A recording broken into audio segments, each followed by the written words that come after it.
Lição de número 7 de janeiro de 2024.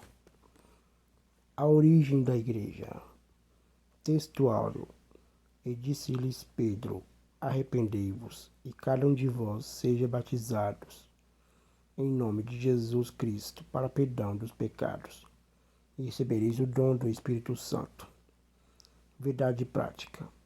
A igreja é a família de Deus, comprada com o sangue de Cristo e selada com o Espírito Santo. A leitura bíblica em classe se encontra em Atos, capítulo 2, versículo 1 e 2. Capítulo 37, versículo 38. Cumprindo-se o dia de Pentecostes, estavam todos reunidos no mesmo lugar. E de repente veio do céu um som, como de um vento veemente e impetuoso, e encheu toda a casa em que estavam assentados. Ouvindo eles isso, compungiram-se em seu coração e perguntaram a Pedro e aos demais apóstolos: que faremos, varões e irmãos? E disse-lhes Pedro: arrependei-vos e cada um de vós seja batizado em nome de Jesus Cristo para perdão dos pecados, e recebereis o dom do Espírito Santo. Introdução. Uma rápida leitura do Novo Testamento é suficiente para percebermos o que a igreja é de fato e que importância ela tem. Para os apóstolos e os primeiros cristãos, a igreja era relevante. Paulo, por exemplo, a denominou de coluna e firmeza da verdade, e Pedro a chamou de geração eleita.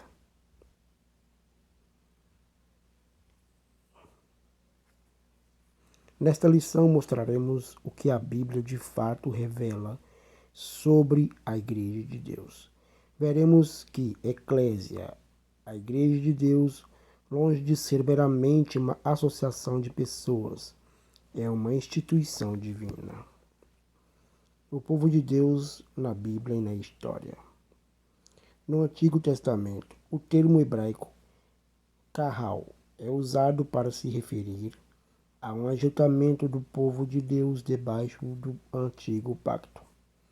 Nesse aspecto, o seu uso é o de uma convocação para uma assembleia ou o ato de reunir-se em assembleia. Dessa forma, Kahal é descrito como povo reunido. Deuteronômio, capítulo 4, verso 10. Congregação do povo. Juízes, capítulo 20, verso 2. Multidão. 1 Samuel, capítulo 17, verso 47. Congregação. 1 Reis, capítulo 8, verso 22. Congregação de Israel.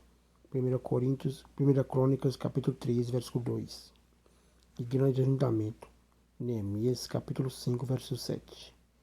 O termo Kahal, portanto, no contexto do Antigo Testamento, se refere ao Israel étnico, uma nação que se juntava ou reunia tanto com fins culticos ou não. Sobre o tópico 2 e tópico 1, no Novo Testamento. O termo grego eclésia se refere à igreja cristã. Contudo, no contexto neotestamentário, o seu sentido diferirá do que lhe é dado no Antigo Testamento, tanto na forma como na função. Não é apenas uma raça ou nação, mas todos aqueles de diferentes raças e nações que foram comprados pelo sangue de Cristo. Efésios capítulo 3, verso 6, Atos capítulo 20, verso 28, Apocalipse capítulo 5, verso 9. Assim, o seu sentido no Novo Testamento é majoritariamente sacro, isto é, de uma assembleia de crentes que se juntaram para adorar a Deus. Atos capítulo 12, verso 5. Não é apenas um ajuntamento de pessoas, mas uma assembleia de crentes regenerados que se reúnem para adorar a Deus. Jesus, por exemplo, usou o termo eclésia com um sentido exclusivo ou adquirido pelo seu sangue. Mateus capítulo 18, 16, verso 18. Dessa forma, o uso paulino de eclésia das suas epístolas designa sempre a comunidade dos salvos. Assim vemos Paulo saudando a igreja, 1 Coríntios capítulo 1, verso 2, ensinando as igrejas, 1 Coríntios capítulo 7, verso 17, disciplinando o uso dos dons da adoração da igreja, 1 Coríntios capítulo 14, versos 4, 5, 12, 19, 23, 28, 23, 34 e 25. E dando diretrizes à igreja, 1 Coríntios capítulo 16, verso 1. Na história cristã, há quem creia que a igreja subsiste governada pelo sucessor de Pedro e pelos bispos em comunhão com ele. Evidentemente, a tradição protestante rejeita esse conceito, visto que ele não reflete o contexto do Novo Testamento, onde a figura do sucessor de Pedro é totalmente estranha e desconhecida. Após a reforma do século XVI, a tradição protestante procurou dar um sentido bíblico e mais preciso a respeito do que uma igreja é de fato. Em uma grande denominação protestante histórica, a igreja é definida como uma congregação local de pessoas regeneradas e batizadas após a profissão de fé. Por outro lado, de acordo com um documento de uma grande denominação pentecostal americana, entendemos a igreja como o corpo de Cristo, a habitação de Deus através do Espírito Santo, com divinas nomeações, para cumprimento de sua grande comissão, onde cada crente nascido do Espírito é parte integrante da Assembleia Universal e da Igreja dos Primogênitos que estão escritos no céu. Efésios capítulo 1, versos 22, 23, capítulo 2, verso 22, Hebreus capítulo 12, verso 23. Tópico 2. A Igreja como criação divina. Sobre o tópico 1 e o tópico 2.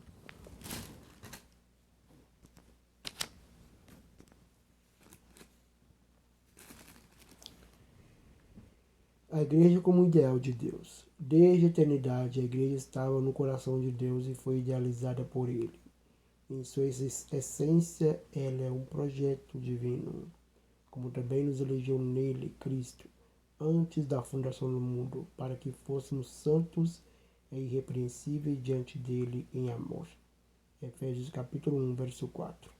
Na sua carta aos Efésios, o apóstolo Paulo fala de um mistério que estava oculto, Efésios 3, verso 3 ao 6. Esse mistério que fora revelado era exatamente a igreja. Na mente de Deus, portanto, a igreja já existia. O amor de Deus fez com que ele provesse um plano para salvar o homem caído. Assim, Cristo amou a igreja e se entregou por ela. Efésios capítulo 5, verso 25. Subtópico 2, tópico 2. A igreja como uma realidade concreta. Como vimos, a igreja não ficou apenas na mente de Deus. Ela passou a existir de uma forma concreta.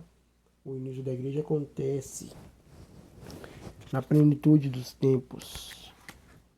Mas vindo a plenitude dos tempos, Deus enviou seu Filho, nascido de mulher, nascido sob a lei. Gálatas capítulo 4, versículo 4.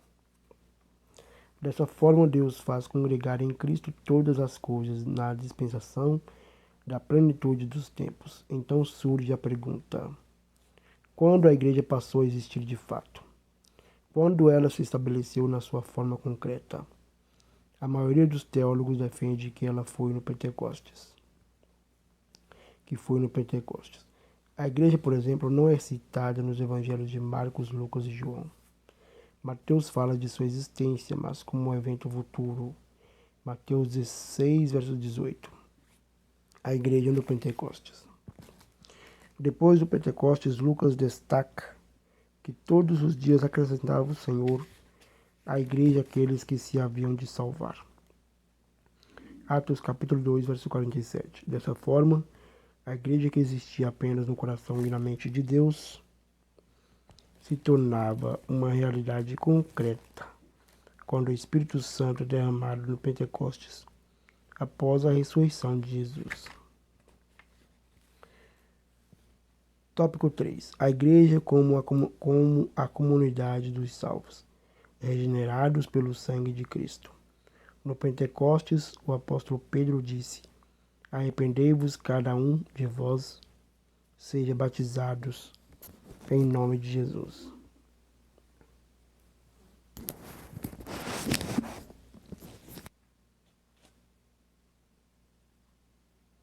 Atos capítulo 2, versículo 38. Com essas palavras, o apóstolo Pedro estava dizendo como se dá o ingresso de uma pessoa na igreja, ou seja, por meio do arrependimento e do batismo. A igreja é uma comunidade cristã formada por pessoas regeneradas que fizeram uma pública profissão de fé. O ingresso de alguém à igreja não se dá por adesão, mas pela conversão. É exatamente esse o sentido da palavra grega metanoel, traduzida aqui por arrependimento. Significa uma mudança de mente. Assim, a igreja é formada por pessoas que estavam no pecado, a caminho da condenação eterna, mas que, graças ao Evangelho, tiveram suas vidas transformadas.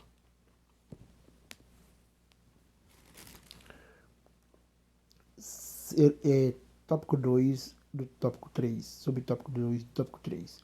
Selados pelo Espírito Santo. Já foi dito que a igreja tem sua origem no dia de Pentecostes. Por meio do Espírito de Deus, somos batizados no corpo de Cristo, a igreja. Então passamos a fazer parte dela. É exatamente isso o que o apóstolo Paulo diz aos Coríntios na sua primeira carta. Pois todos nós fomos batizados em um Espírito, formando um corpo, quer judeus, quer gregos, quer servos, quer livres, todos temos bebido de um Espírito. 1 Coríntios capítulo 12, verso 13. Sobre o tópico 3 do tópico 3, o batismo de Cristo e do Espírito. O apóstolo Pedro, que exortou os presentes no dia de Pentecostes a se arrependerem, também disse: recebereis o dom do Espírito Santo. Atos capítulo 2, verso 38. Assim podemos afirmar que Cristo batizou os crentes com o Espírito Santo e com fogo. Um batismo de capacitação. Atos capítulo 1, verso 14. Então o Espírito os batizou no corpo de Cristo. Um batismo de iniciação, formando a igreja. 1 Coríntios capítulo 12, verso 13. Conclusão. Nesta lição vimos como surgiu a igreja fundada por Jesus Cristo. Ela existiu primeiramente no plano de Deus, até se estabelecer no Novo Testamento, após a morte e ressurreição de Cristo, e a infusão dos cristãos no corpo de Cristo por meio do Espírito Santo. A igreja, portanto, não foi idealizada por homem algum, nem tampouco está fundada sobre teses humanas. O seu fundamento é Cristo, que é a cabeça da igreja. Por isso, é um grande privilégio fazer parte da igreja, o corpo de Cristo.